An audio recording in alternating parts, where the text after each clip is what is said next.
Good morning, guys. Thanks everyone for joining us. I am sorry about the technical difficulties we are having today. Zoom is not cooperating with us to go live, but that's all right. We're going to record this for you guys, so you'll have some good discussion to watch later today. Thank you to everyone who is joining in. My name is Booth Green. I am the Associate Director of Corporate Relations here at VCU, working in our Development and Alumni Relations Office. Today, I am joined by 3 VCU faculty members who will be discussing supply chain and distribution during this ongoing COVID-19 crisis. And we have some predetermined questions that we are going to start with today. We had planned to get to some audience ones as well, but with the technical difficulties, we will probably stay pretty much on course with our questions, which should be great because we have enough to get us through a full hour of a discussion. So let's get started. I'm going to do some quick intros of our moderator and our panelists, and then I will kick it off and I will hand it off to our moderator so we can get started. Our moderator today is Dr. Jeff Shockley, who is currently the director of VCU Graduate Program in Supply Chain Management and the Associate Professor of Supply Chain Management and Analytics at VCU. He received his Ph.D. from Clemson University in 2009 prior to coming to VCU in 2017. He helped create and direct the Supply Chain Management undergraduate program at the College of Charleston.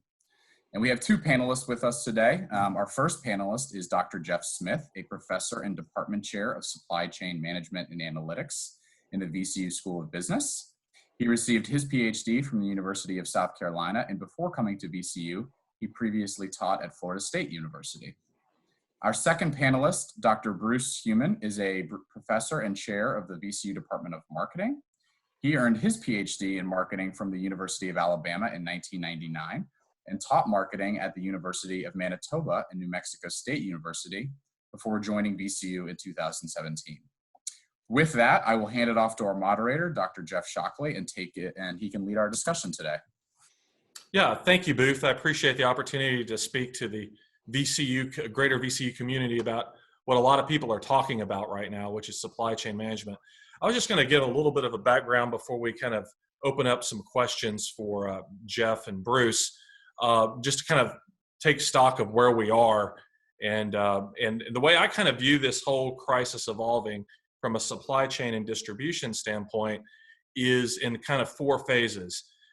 This actually is not the whole COVID-19 impact on the supply chain. We may think about it as, oh, this has happened over the last month or 2, but really you can go back to late last fall to start thinking about what the impact was on the supply chain, because the fear last fall and then going into January and February of this year was that because of the disruption, because of the restrictions that were being placed in China, that this would have a supply chain impact. Most consumers didn't really feel that impact, and because it was really kind of on the supply side.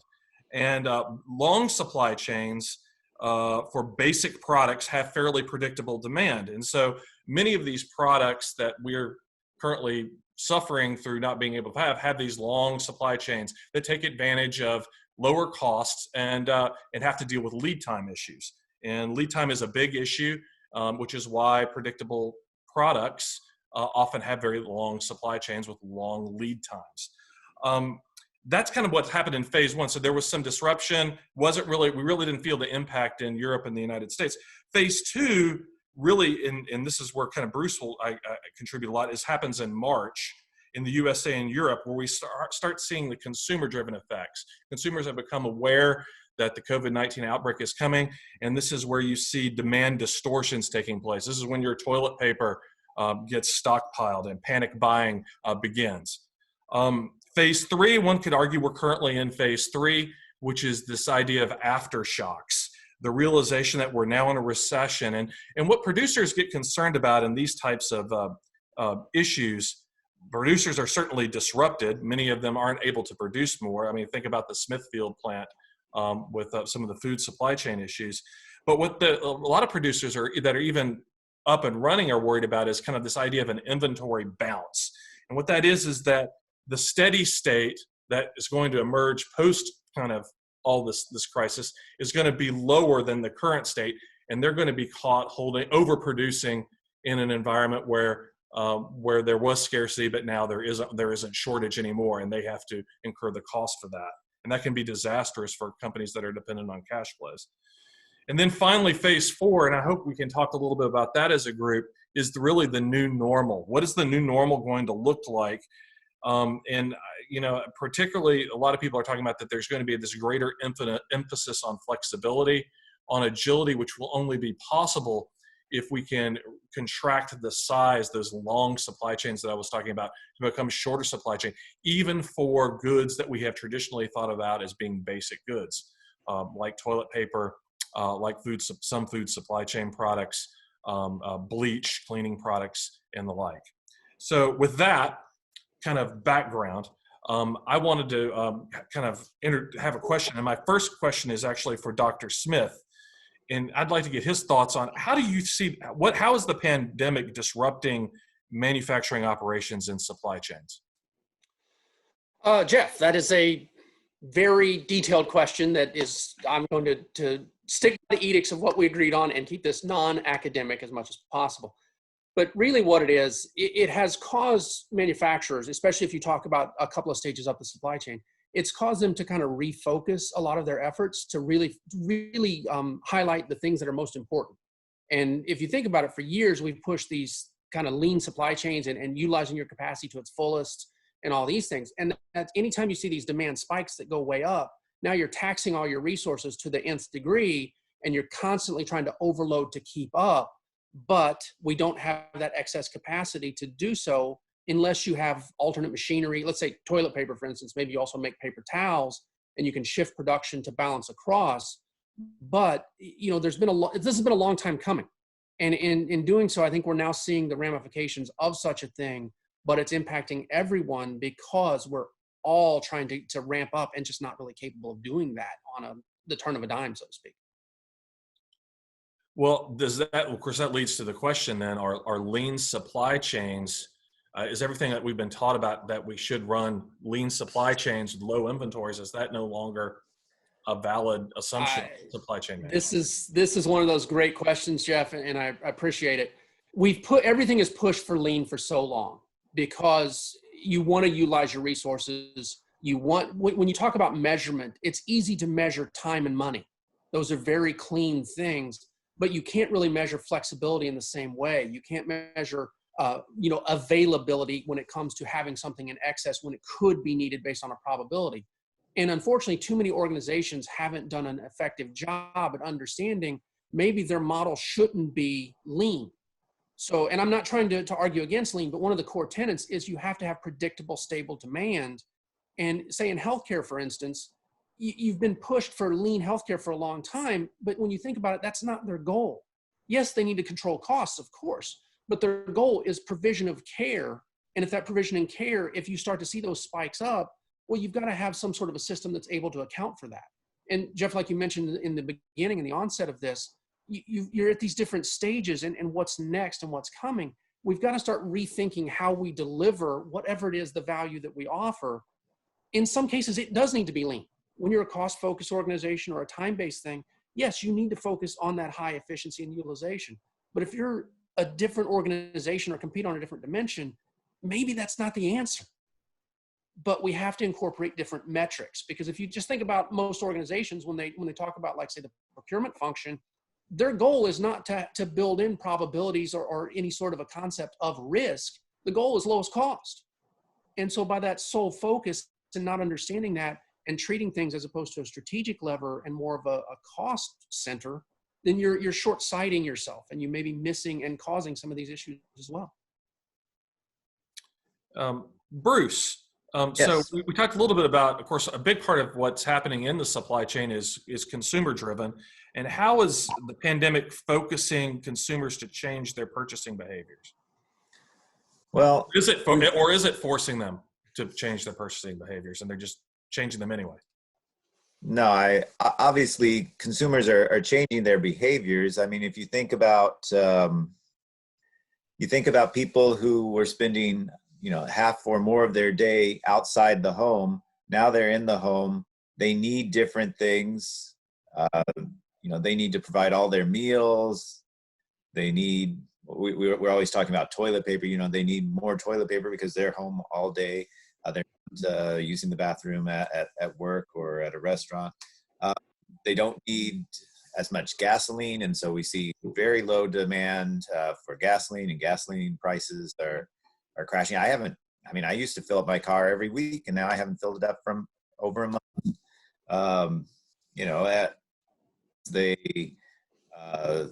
They don't, have to wear the same kind of clothes. They don't have to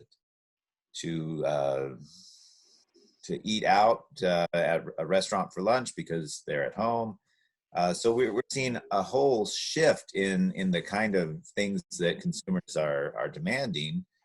And part of that is also causing some of these supply chain disruptions, because you see huge extra capacity in some supply chains where there's no end user bringing the goods to them. Like, there's no institutional buyers like, colleges, restaurants and things bringing a lot of food in. But consumers, on the other hand, are going to the grocery store and buying and stocking up because they have to eat all their meals at home now. So that kind of stuff has really changed. And then you've got the whole psychology thing. So you've got, the change in consumer needs. But, when consumers, there's kind of a scarcity heuristic.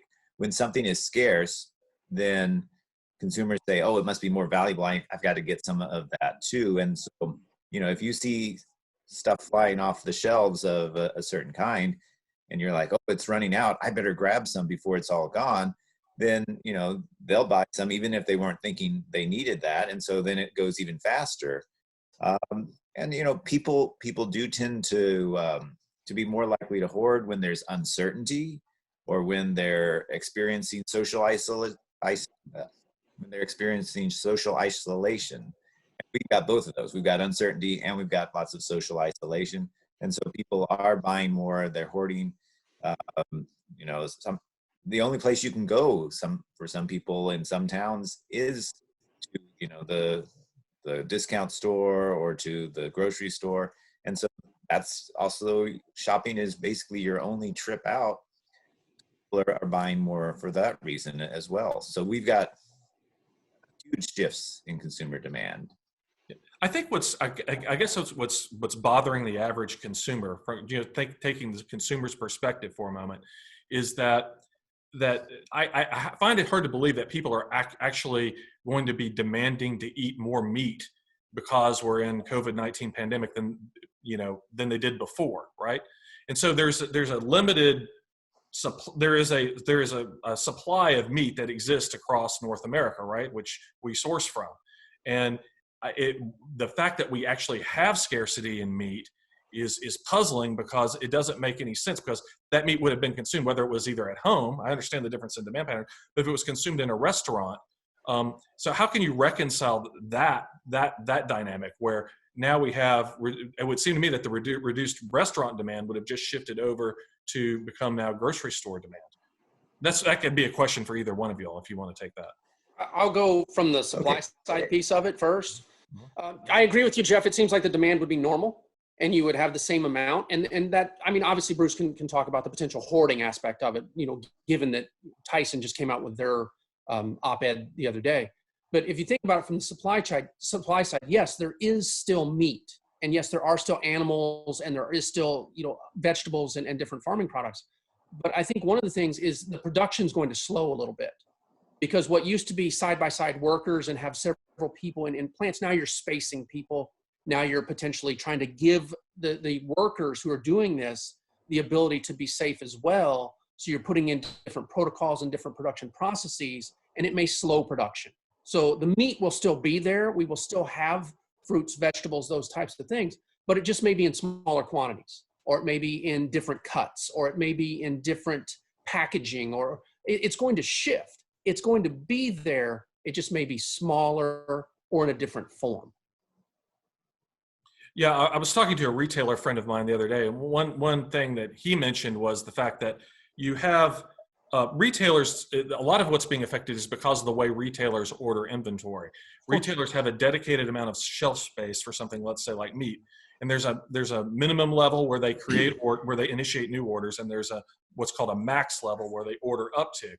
And the issue that's coming up is that because demand is happening so fast, they're hitting the minimums way before, and usually between the time they hit the minimums, the new product comes in, and but that's not happening now. There's more, the stuff is running out before the new product comes in. So it's just a matter of time before the supply chain catches up with delivering, in this case, let's say chicken to the store shelves. To dovetail off of that, Jeff, I think that you mentioned it in your intro piece.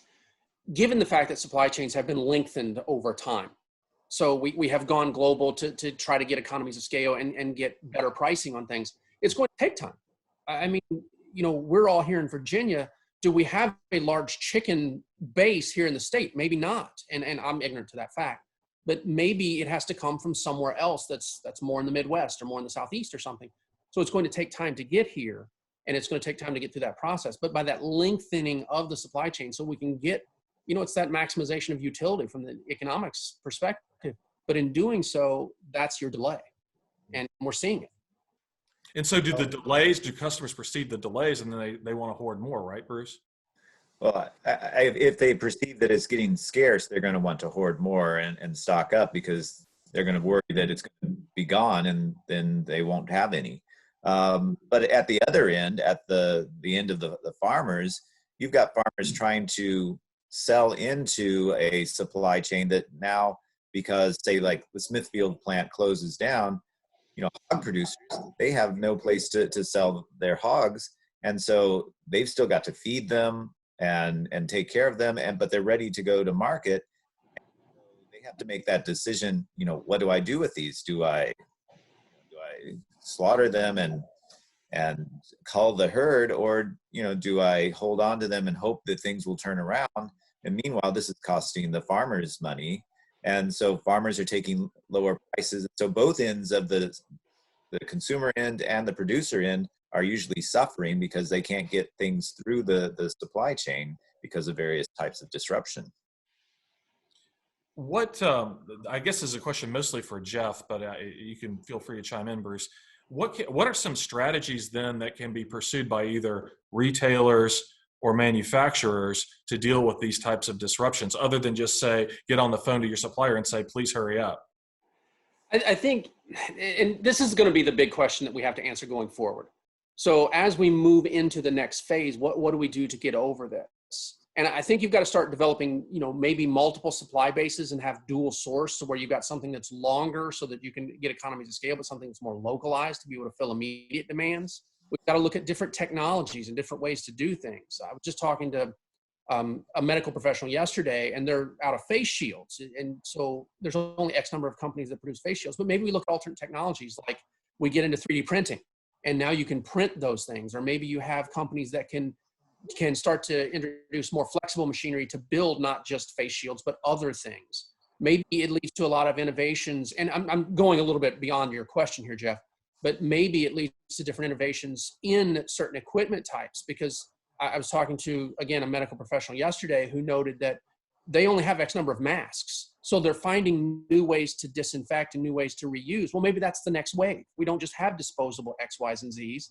We actually have reusables, or we have different innovations that come out where, even from a retail perspective, the products you sell, maybe then retailers can shift some of their work to not just sell things and be a kind of a quote unquote warehouse, but they can be a reclamation and, kind of a recycling / upscaling to get it to a reusable state.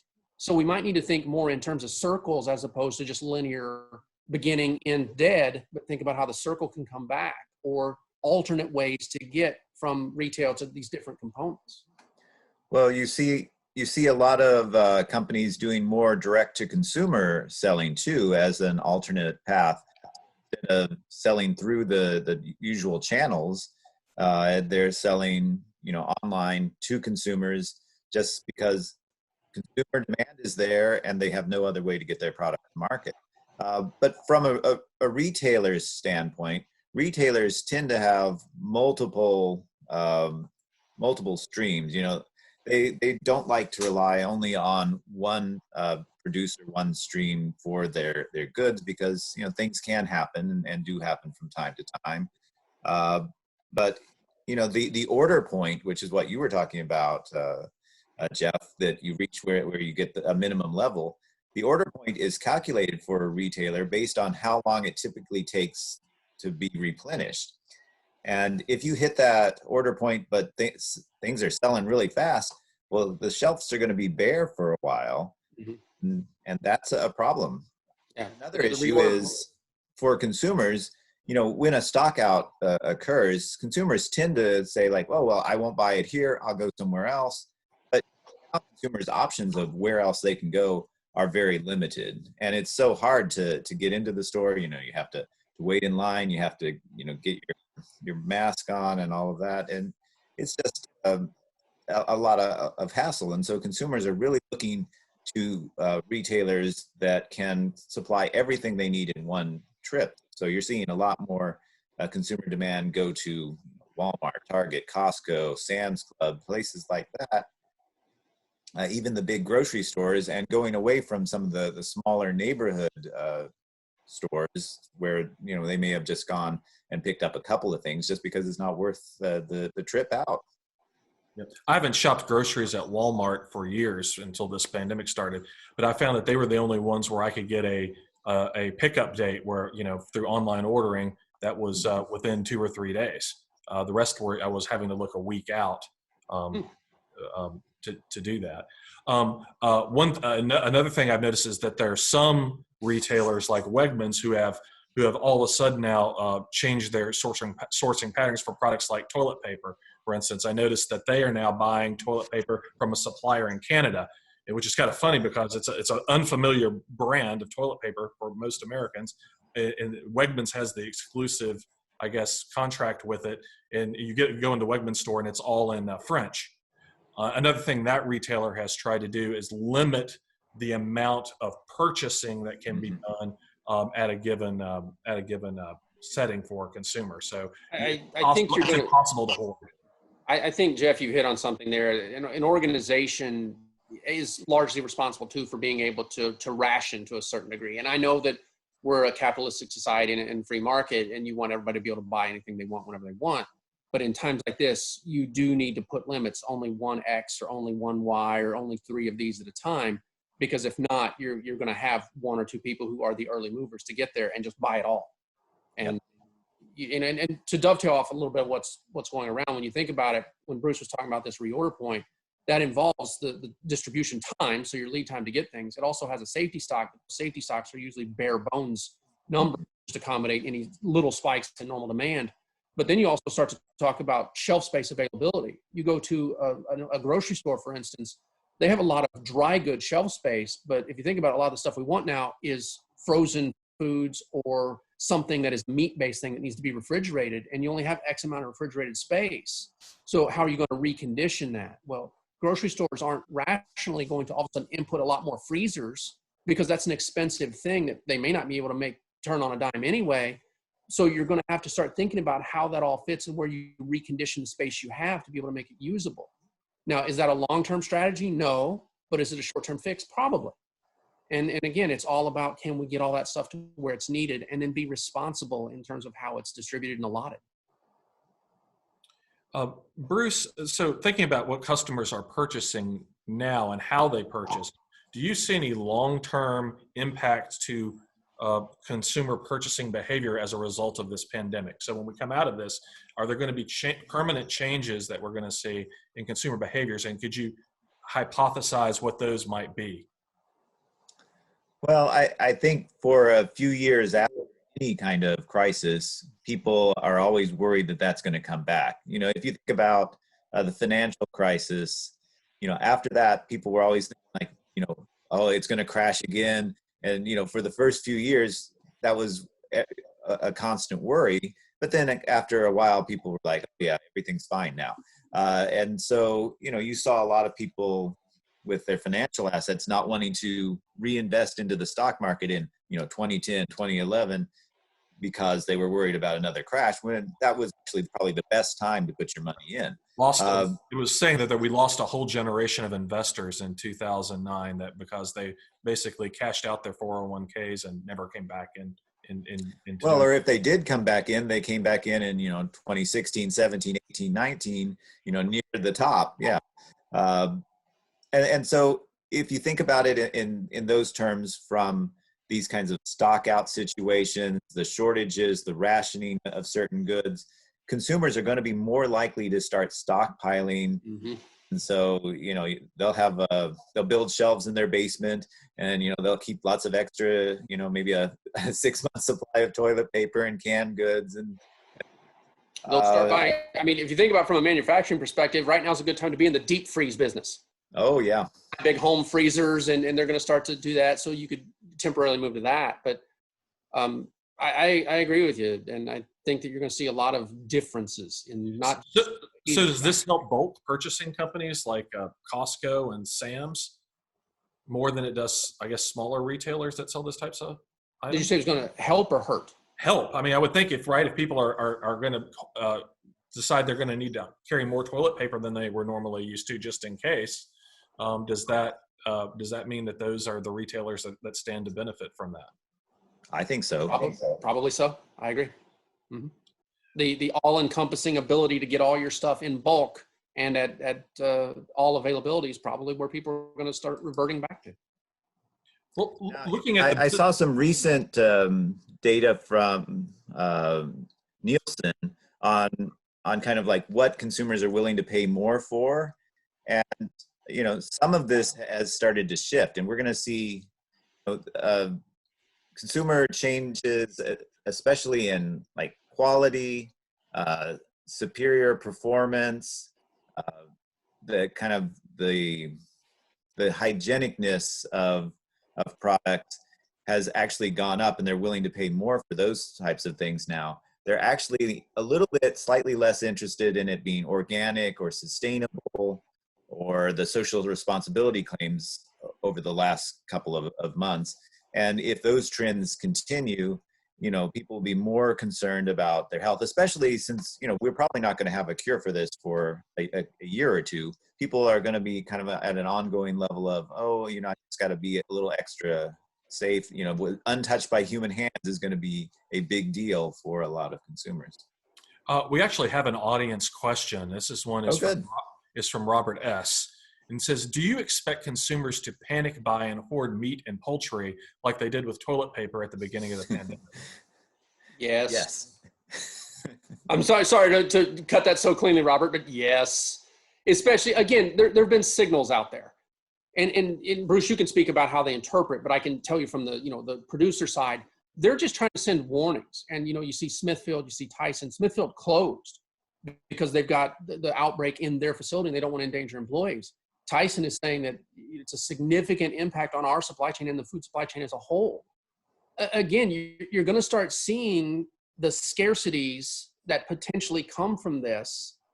And like Bruce mentioned just a second ago, if you're going to have to produce something now that's untouched by human hands, now you've got to change your production process. Now you've got to change the way that you package. So it may need more automation. Well, that's now investment, and that's longer term, and it's a longer issue to get it implemented.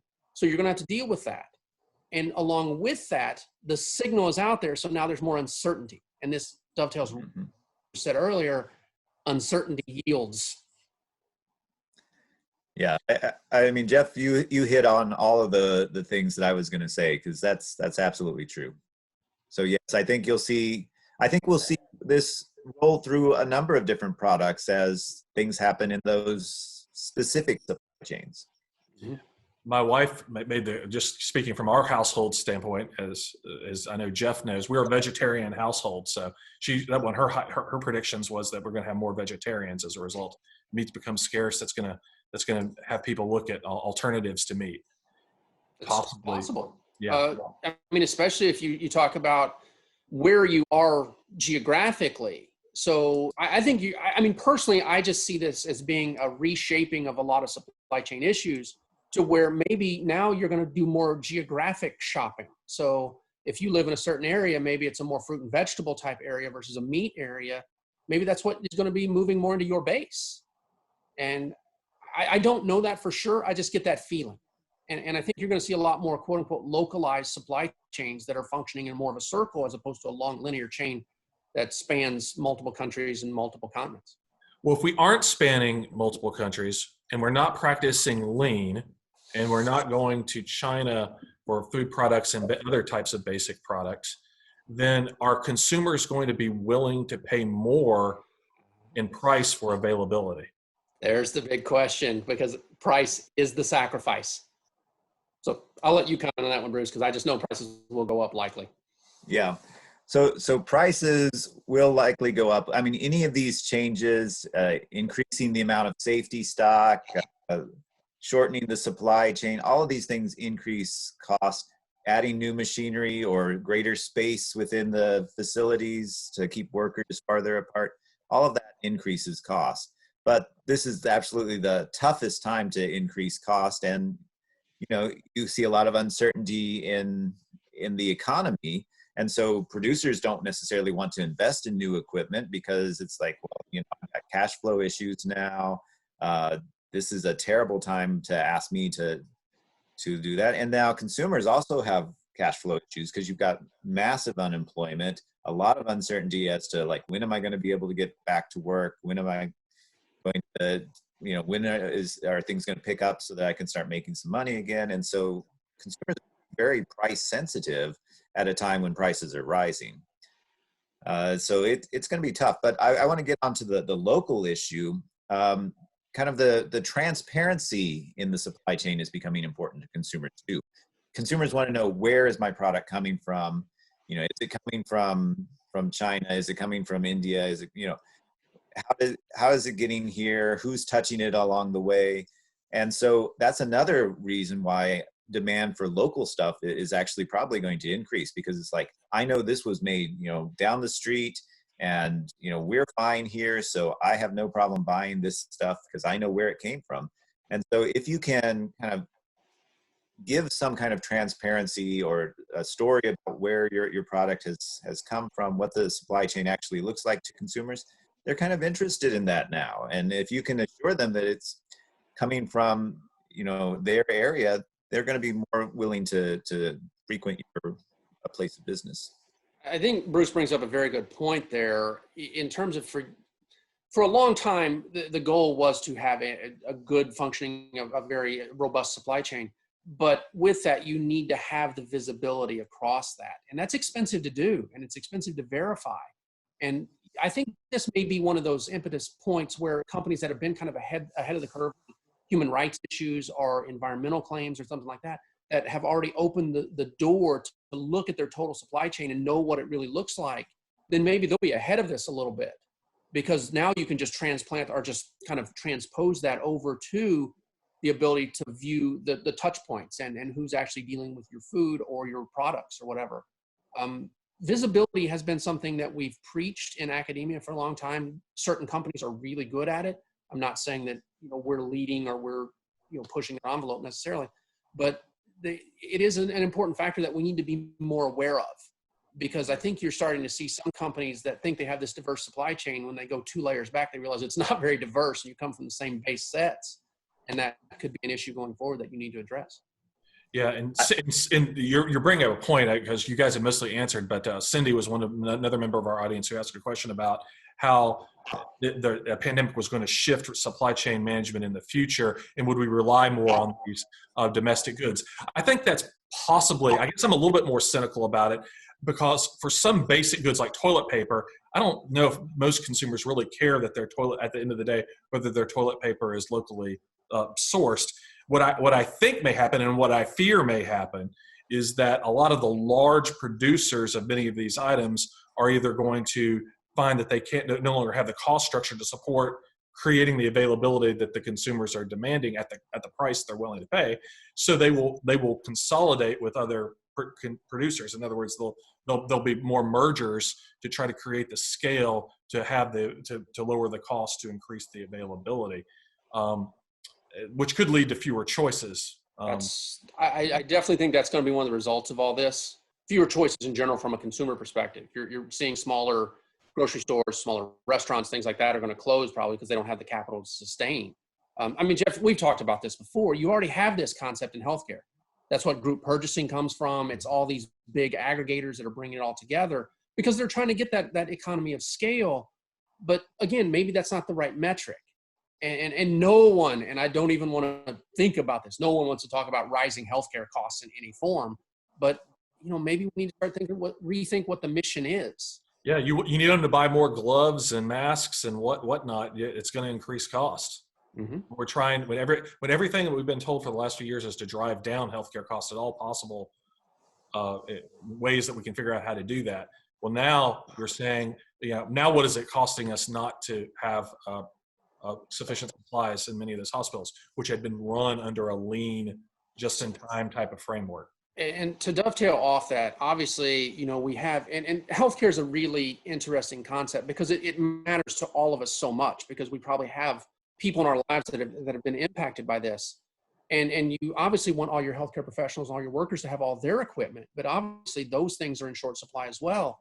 But then there comes a different issue that it's basically who's hoarding and who's sharing. So I know that there are certain healthcare systems that have enough ventilators, face shields, all the PPEs but you have other, entities, say in New York City or Chicago or New Orleans or wherever, that doesn't have enough. So are there potential reciprocal agreements to where you share those things, or can they get rerouted in different ways? And that's just I don't know if that's being managed effectively at any level. And I'm not just talking governmental, but at healthcare systems, at, doctors' offices, at group purchasing organizations. That's, somewhere we have to start thinking about this from an equitable standpoint as well. And that leads to a question that Elizabeth was asking: are certain parts of the country more affected than others, and does population density play a factor in a lot of these supply chain issues?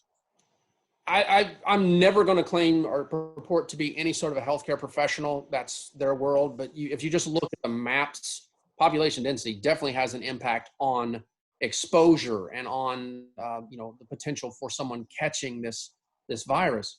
And that does have supply chain impacts, because the more people that get it in a certain area, the more dense that is, the less likely that you have people that are healthy that can get you those materials, whether that be a retail establishment or a distribution center that can send it out or whatever. So you're infecting more and more people, or more and more people are affected, then you have less likelihood of getting what you need. So that you've got to have some protocols in place to be able to get those materials out to the people that need them. But on the other hand, population density increases the rapidity of the spread of something like this. But having lived in a lot of very small rural parts of the country, hospitals just are not as readily available. You don't have as many beds. You sometimes have to drive, a few hours to the big city to go to a hospital.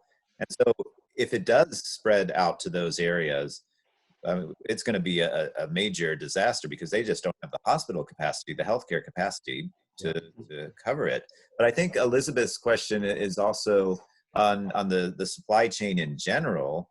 And I think you have a very similar thing in the general supply chain. In a lot of small towns, there are fewer stores already. You were becoming more and more reliant on, Amazon and online ordering just to be able to get necessities, because, you may have, one department store and one Walmart in town, and those are your only two choices for hard goods. And then you may have a grocery store. Well, if something happens and one of those closes, now all of a sudden, how are you going to get what you need? I think between, kind of my perspective, Bruce's perspective, what you start to see is the dynamic nature. So maybe it starts bigger, more dense population, and it trickles out to the lesser populated areas. And heck, it'll probably cycle back again. So it's just going to do this. Mm-hmm. Right. And shifting a little bit to talking about the workforce. And I'm not sure, this is a question from Allison. I'm not sure if she's referring to workforce in, we can talk about both, in sort of retail organizations that are still open, or manufacturing organizations. But how are organizations ensuring the well-being of their people and the safety of their products during this time? The companies that I've been either talking to or trying to get vignettes about, if you look at it, they're doing the best they can at making sure they social distance. They're trying to put in protocols. I know some companies are doing temperature testing for employees that are coming to work, even though it's kind of been determined as to whether it's indeterminate as to whether or not that's effective, because you got the asymptomatic people. But they're trying to put protocols in place. They're putting up shields between. I saw a picture, I think, of a Tyson plant now where they have everyone in full PPE as much as they can get. They've got shields between people to isolate them out. So I think companies are trying, in grocery stores are now putting shields up between the cashier and the actual person going through. They're trying to push people into the automated checkouts more so. So you're seeing protocols come in. In fact, I was at a grocery store. Now, admittedly, my household is potentially a problem because of my wife's occupation. But the last time I was in a grocery store, and that's been a while ago now, they've got taped off areas to where you can't go down this way and you're only allowed to flow this way. And when you get in line, you have to stand this far back. So they're trying to put in protocols, whether they're ad hoc or very sanctioned or very structured, but they're putting in something. So there's an effort. And I think that they're trying to keep their employees safe. They're trying to keep their customers and patrons safe. It's just, it's a virus. You can't see it. So there's no guarantees on things. Yeah, and a shout out to your wife, Casey, who's on the front line of this. She works at VCU Health as a pulmonologist, so she's right in the middle of that. So I know you've seen that impact firsthand. So we appreciate what she does. But I can't speak any more highly about her efforts and her teammates and her colleagues that have all, not a single instance of someone not standing up and going in and doing what they need to do. So they're all taking shifts, they're taking extra shifts, they're doing everything they can, and they're pivoting everywhere they can to make sure that they give the best coverage possible. And I applaud them to the nth degree. Shifting back to business a little bit, we've been talking around a little bit of the issue about traditional, I guess, notions of capitalism, leanness of inventory, profit motivation versus a more of a larger stakeholder view. Is that something that you guys think is going to stick? Are we going to shift in our orientation from more of a short-term traditional shareholder capitalism to more of a kind of for lack of a better term, a stakeholder-based capitalism, where we start to think about consumers and people that aren't directly tied with the company differently? Jeff, you're open worms right there, my man. I think a lot of corporations are already concerned with all of their stakeholders, their employees, their consumers, their shareholders, their suppliers. And in fact, you saw recently a large national organization of CEOs talk about how they really want to go down that road anyway, and not have everything be about only shareholder profit maximization, but about helping all of the stakeholders. But on the other hand, I don't think that capitalism is necessarily going to go away. I think if you look at the lean supply chains, that's a fairly recent development over the course of the last few decades. You look back at a time when people used to have warehouses full of material, and the reason they did that was because that was the most cost-effective way to make sure you didn't run out. So if you were building cars in the 50s, you had parts stacked up, that were coming from another factory, and you just had a big warehouse with all the bumpers, and then you'd take the bumpers because you couldn't necessarily guarantee that you're going to get there in the just-in-time manner that we're used to now. And so I think you'll see people do whatever it takes to be the most cost-effective, whether that's a long supply chain or a short supply chain, whether that's bigger safety stock or smaller safety stock. It just takes time to make those shifts.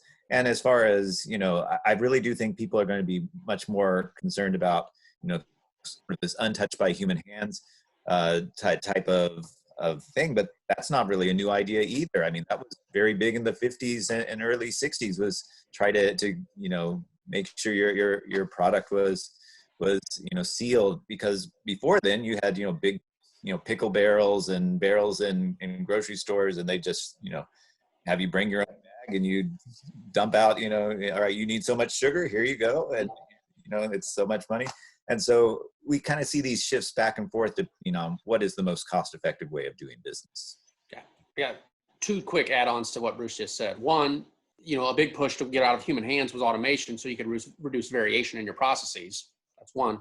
Two, I think you're going to now start to see a lot of divisions in industries to where not everybody is operating on the same plane. So, some are going to be very focused on the not touched by human hands. Some are going to be very cost focused. Some are going to be very availability focused. So you might end up with just industry cuts that are different than we've seen in the past. But there's room for everyone to compete in a different way. So you just find your competition niche and focus in on that and become good at it. I'm the one that's not touched. I'm all local. I'm the one that's very cost efficient and lower price. It exists already, and we've seen it. It's just now I think it's going to widen that. Yeah, well, I guarantee you one industry that will change will be the medical surgical supplies industry. For sure. That is formerly a wholesaler distribution-based model, Mm-hmm. and I think you're going to see that industry change rapidly and fast over the next year, even year or two. I think you're going to see the way hospitals function in terms of how they control inventory change. I think you're going to see, the distribution is going to change. Obviously, individual doctors' offices are going to change. You're going to see innovations in healthcare, especially healthcare PPE and any sort of devices that are needed, whether it be ventilators or whatever. I think you're going to see a lot of innovation in that space in the next couple of years. Yeah, and what a lot of people don't realize is that a lot of people that took now we're talking here, the PPP program, which was the small business loan program, a lot of the people that were actually users of that were professional services, and a big user of that from my conversations were primary care physicians' offices. Yeah. That are now really struggling, that are only running about 40 to 45% capacity because people have stopped going, particularly for the services that they, we think about, well, the medical business must be booming. It's not in primary care. And a lot of these people are actually having some struggle, and it's hard to see how they get back to a level where they were. So that's just one industry we don't think about as a business industry, but is definitely being affected by this. If you look, just say healthcare in general right now, from a hospital perspective, a hospital also they have to generate revenue somewhere. And with a lot of these pandemic and COVID-19 patients, that's not a revenue generator for them, because those are the people that need to be cared for, and they're high dollar pieces, and you're not getting really any payback on that. And I don't mean to treat this like it's not a personal issue in any form, but a lot of the revenues are supplemented by elective surgeries and things like all that is dead right now. So hospitals are you going to start to furlough doctors and things, and that becomes a significant. And let's face it, a lot of them were not like making big profits to begin with. No, especially particularly we've seen a decline in privately owned hospitals. If you're a community-based hospital, your mission is to give equal care to everyone that comes into your doors. Now, obviously, you are going to do surgeries and those things too, but when those dry up, now your community mission is sapping you even more. And again, I'm not a healthcare professional, but you can just look at the economic model here, and you're like, wow, I feel for those people. Thinking about consumers now, what is it that consumers can do to help businesses, small and large, during this time? Or is there anything consumers can do? Well, one we've talked about, stop hoarding, right? If you don't need to buy 14 tins of toilet paper when you go in to buy enough that you need and then move on. But are there other things that consumers can do? Well, obviously, yes, lots of your small local businesses are hurting, and you might be able to go, frequent them, buy things from that you could, support them by buying gift cards. That would give them money for a future purchase that you will actually make, but it gives them money now so that they can kind of stay open and keep their business going. We just need to realize what some of our kind of psychological reactions to some of these situations are. And, it's hard to stop when you don't realize what you're doing in the store. But if you think like, oh yes, they're selling out of that, but you know what? I've got plenty at the house. I don't need to buy another, cart full of toilet paper. Just try to be aware of what it is that you're buying as far as, the supply chain aspect. But yeah, there are things that consumers can do to support their local businesses, and plenty of places where people are working. Landscapers are still doing things. They don't need to come into much contact with you to cut your grass or work on your garden. And so there are places where you can still support the local economy, and that filters through, it multiplies through the whole economy, because they then spend money, and that money is spent by somebody else who makes it. And so it actually keeps the whole ecosystem going, the money flow going.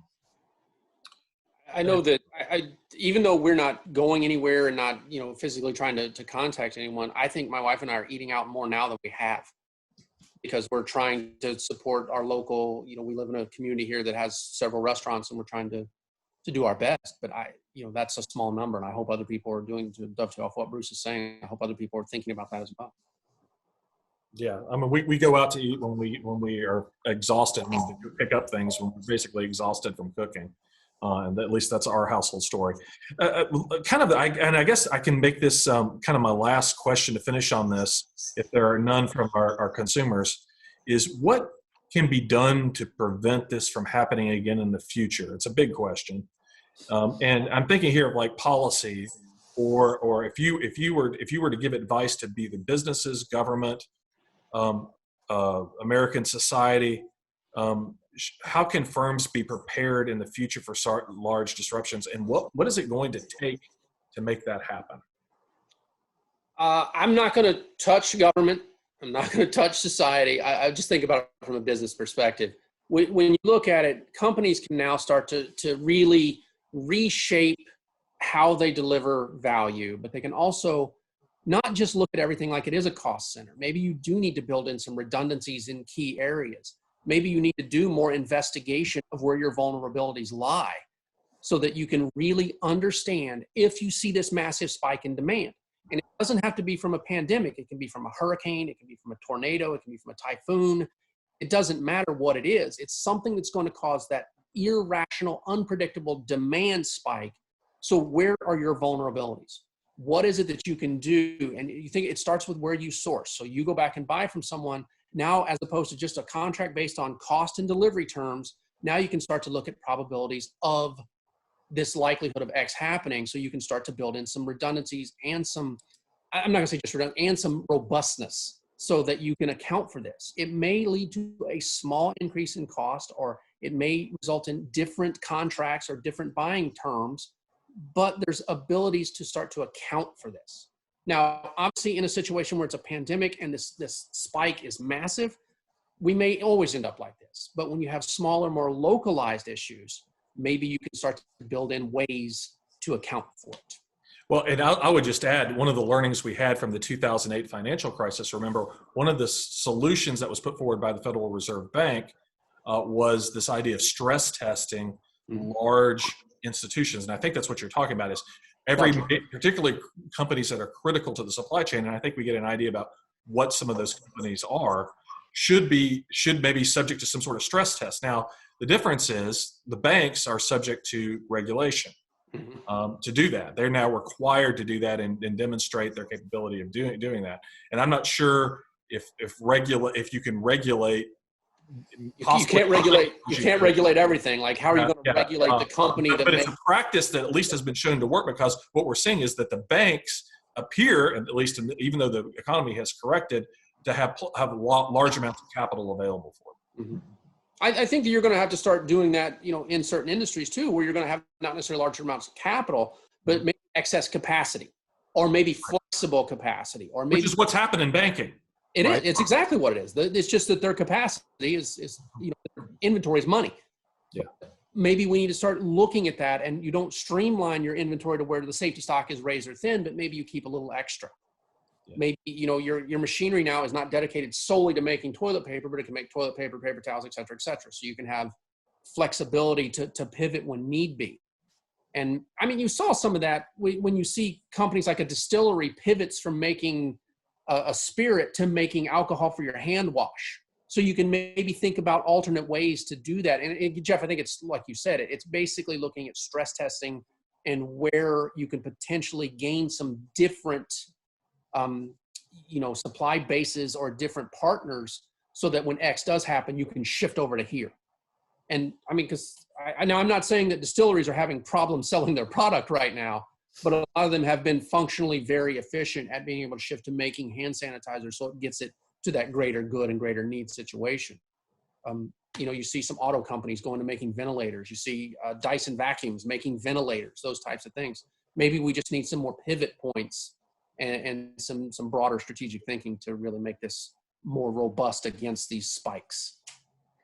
Yeah, and Jeff, another thing that companies can do kind of right now to prepare for the future, if you look at a recent survey of marketers, chief marketing or officers, you see that about 56% say that they are actually cutting their spending over the next couple of months or even year in terms of marketing. And you see that on commercials, both on streaming devices where you're starting to see like the same things roll over because there just isn't as much variety. And you're also seeing, more on like television, more local announcements for the local news or the next show.